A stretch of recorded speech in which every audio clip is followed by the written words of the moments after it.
Comitato Sant'Antonio è uno dei più famosi qui in paese perché siamo abbastanza coordinati al massimo. Poi è una bella festa popolare. È una bella festa popolare, semplice, tutti quanti ci vediamo.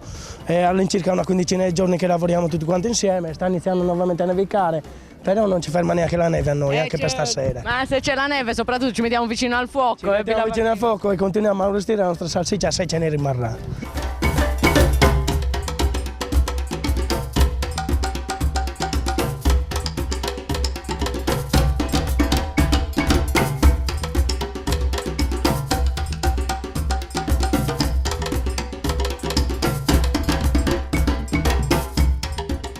Quanti chili di salsiccia avete fatto? 140 kg, Quasi finita? quasi, poca ce n'è. Quasi.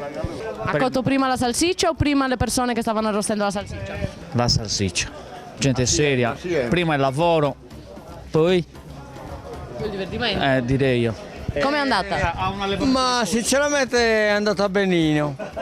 Perché benino?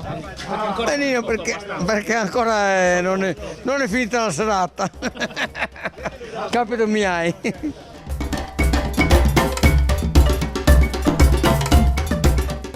Com'era il panino?